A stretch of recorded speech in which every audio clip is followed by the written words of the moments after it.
Hello everyone and welcome back to the channel for today's video. So in today's video I'm going to be decorating finally my kind of 100 Acre Wood inspired Winnie the Pooh section up in my forest in Valor. I'm going to be using a few different premium shop houses. So I'm going to be using the leafy kind of cottage one, the obviously honey beehive one, and then also the new train cart one.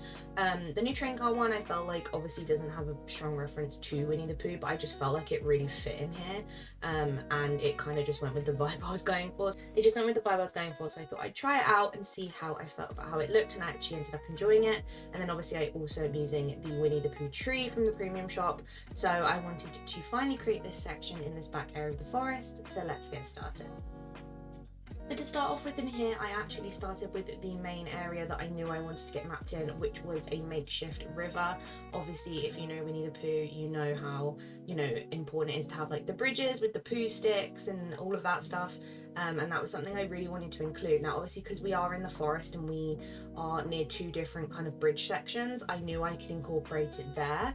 But as I wanted to make some use of some touch of magic and also some different kind of like fencing options, as well as the river kit we have, I decided to also make a makeshift river in the middle of this section to kind of just add a little bit more of that quality to it. It did take me some time to kind of map out how I wanted it to look, and also to make sure it wasn't blocking too much of the space, because it is quite a small space to fit in a lot of things. But I did start mapping in the different river pieces, as well as obviously the main bridge section, and figuring out how I was going to fit everything in.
Once I'd mapped in the main spot for the river, I then decided to start adding my main pathway. I decided to go with the leafy pathway in here just because I felt like it felt a lot more kind of rustic and rural to go with the forest vibe I was going for. So I started mapping that in, figuring out how that was going to lead from the original bridge to obviously the makeshift one, and then started kind of moving around some of the houses and getting the pathway mapped in underneath there to make sure that it was all accessible.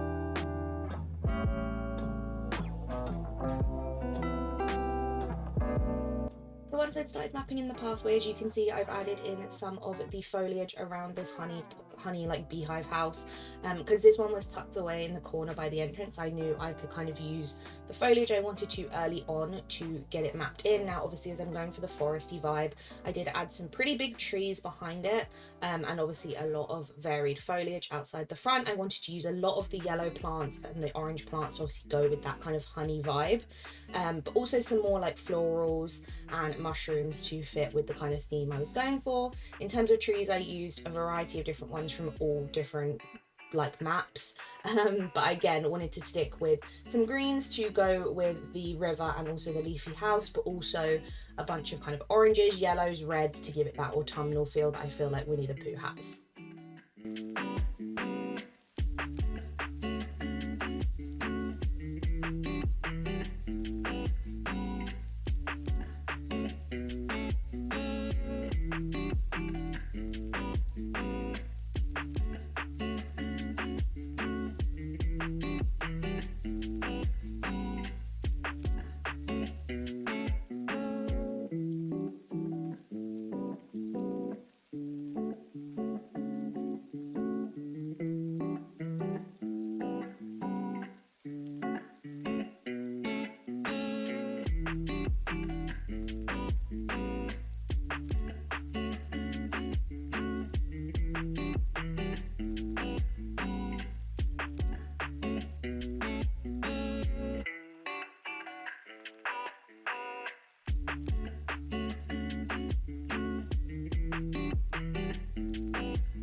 Around by the train car, I obviously continued the kind of trees behind. There wasn't as much I could fit in here because I kind of wanted the train cart to be next to the original river that we have in the forest, so I wanted it to be able to be seen from the other side and look like it's kind of built right up against the river. So I did have it quite close, but I did add some trees around the sides to kind of blend it in, and continued the pathway down. And then I started creating a little seating area using some of the Eeyore tables that we got around Easter time, and some of the new little wooden chairs to kind of just create this really cozy little space. I kind of wanted it to feel like maybe the train cart is one of the characters' little cafe, and then this is where people would come and sit and enjoy things together. That was kind of the idea I went for. I kind of just made it up in my head, but I felt like that would be something that you'd probably see in a kind of Winnie the Pooh themed area if you were gonna, you know, add in any other kind of building. So I decided to kind of do that in that makeshift way using this train cart. So that was what I went for.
I continued the path up towards the exit up to Frosted Heights, I obviously started kind of building around the foliage of this area, adding in some of the furniture that I knew I wanted to include here, which I did actually include one of the items that we got from the Storybook Vale, which is this kind of strange hanging lantern structure. I just felt like this gave me such Winnie the Pooh vibes, because obviously the lanterns hanging off kind of look like beehives, and because it's in this darker brown colour, I just felt like it fit. So I put it here for now, which at first it looks a bit strange on its own, and I was kind of umming and ahhing whether to keep it, but once I add in a couple trees around it, it starts to look a little bit more blended in and a little bit more natural. But I felt like this was quite a cute addition in here, considering that obviously I'm building this Winnie the Pooh area. We have quite a lot of big structures that fit with Winnie the Pooh in terms of the houses and also the big tree that we got from the premium shop. But in terms of small furniture items, we don't have a lot. Obviously we have a bunch of honey pots and things like that, but they're not going to fill a huge amount of space, and obviously they're going to eat up your item limit. So I was trying to makeshift and look at what items we had that were slightly bigger. So I used some of like the autumnal looking carts that we got from the premium shop, as well as a lot of craftable stuff to kind of bulk it out, make it look quite overgrown and busy without worrying too much about using a ton of tiny items in between all of the bigger structures.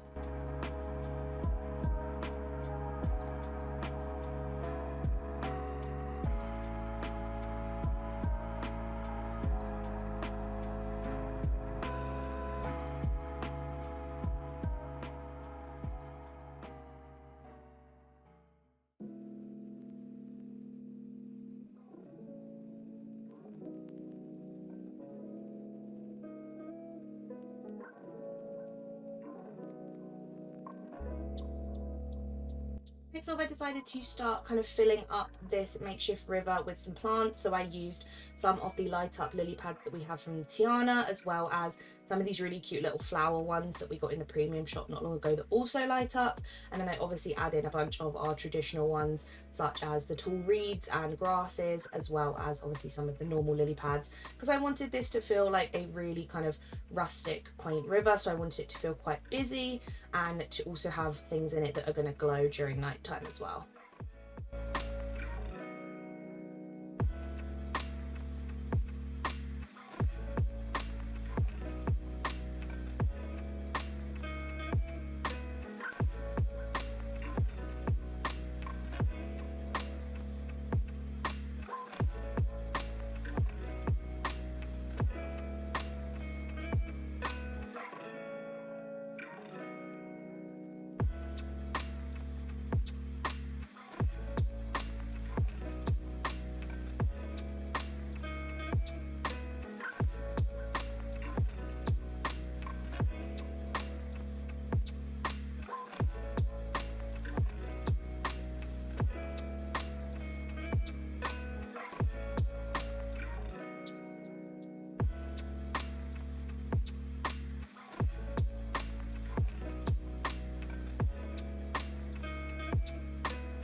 We moved up towards the leafy cottage. I obviously created a pathway to get up here from the bridge, as well as added in some little stone fences around it to create a kind of like mini courtyard.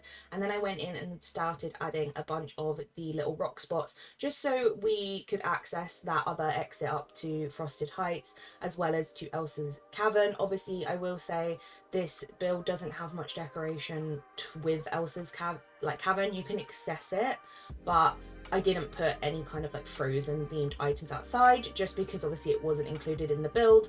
And also I'm just hoping one day that Elsa gets her own house, to be honest. I think the fact that she still lives in this cave makes no sense to me, but I obviously wanted to make it accessible so that I can get in and out of there if I need to, and I probably will go ahead and add a couple little frozen items outside of her cave at some point to kind of blend it in, but for the build video I did leave it out. So if you're looking at it and thinking, oh, this area looks really bare, that was why. But I did obviously want to map in the pathway just so it was still accessible and you guys can see where the pathway would lead out to. And then I started working on the little courtyard of the leafy cottage, where I wanted to include some of the really cute little beehives that we have, and also some more Winnie the Pooh themed items.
decided to only have a couple of spots left to decorate, I decided to minimize the amount of furniture that I'd placed out because I definitely overestimated how much I was going to be using, and started filling in items into those last remaining spots. So I obviously added some of the little balloon trees, which just give me such Winnie the Pooh vibes. I just think they're so cute.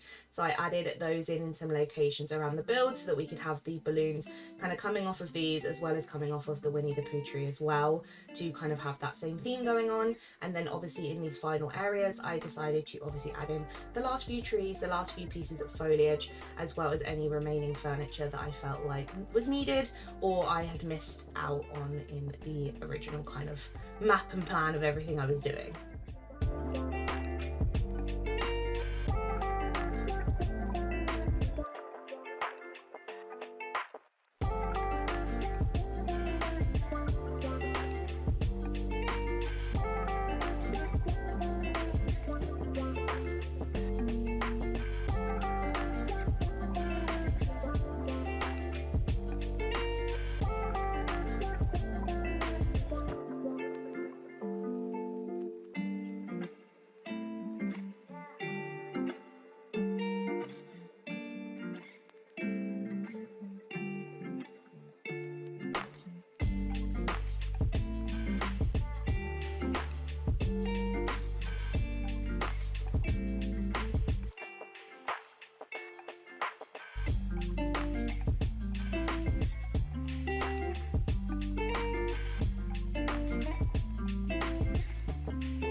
So here is the final build. As you can see, I've made it sunset to just make all the colours pop, and as we come in we're obviously straight away introduced to the little honey like pot beehive house. I just think this looks so cute near the front and automatically brings you into the Winnie the Pooh vibes, and obviously got all the foliage and little furniture items outside of that to instantly make you feel like you can obviously see that this is for Winnie the Pooh. We've then obviously got our makeshift bridge, which we will go over at some point, and then if we head to the right we've got some more little furniture and decor kind of items before we've got the train cart house, which I'm really actually pleased I put in here. I know it's not actually a Winnie the Pooh item, but I just felt like it was so cute to have like a little cafe and have the little tables outside, which you can see I've added some food on, and popped a lot of honey pots around, just because I feel like it just fits with the theme of everyone in 100 Acre Wood getting together. We've then got the little statue with the lanterns on that looks like little beehives, and then we have got the first exit out to Frosted Heights with some more items hanging about next to the Winnie the Pooh tree from the premium shop, which I just absolutely love the look of.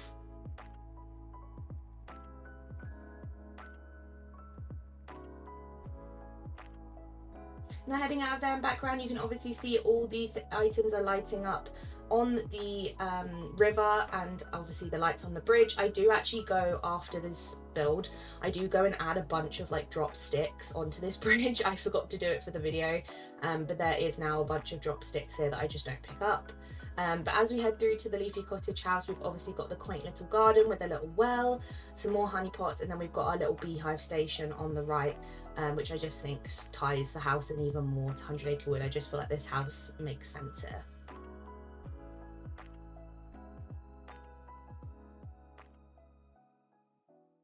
So here are some shots of the final build. I hope you guys do like it. I actually am happy with how it turned out. I kind of went in with only a plan of doing the makeshift river and obviously the kind of locations of the big buildings and houses and stuff. And apart from that, I kind of just winged it. So I'm kind of happy with how it turned out. I cannot wait till we get more Winnie the Pooh stuff and hopefully Winnie the Pooh at some point soon, so that I can obviously add to this, add Winnie the Pooh's house, and tweak and change it. I'll probably have to make it a bigger area. because I'm sure I'll probably go Winnie the Pooh mad when we finally get him in the valley, or any of Winnie the Pooh and friends, as well as more like furniture and stuff for Winnie the Pooh. So we'll have to see when that happens, hopefully soon. But I hope you guys did enjoy. If you do have a little 100 Acre Wood area in your valley, let me know where it is. I'd love to know if anyone else has kind of added these items in, as we do have a few now that we can work with. So I'd love to know. Make sure you like and subscribe if you did enjoy the video. And if there's anything else you want to see from me, let me know in the comments below. And I will see you all in the next one. Bye!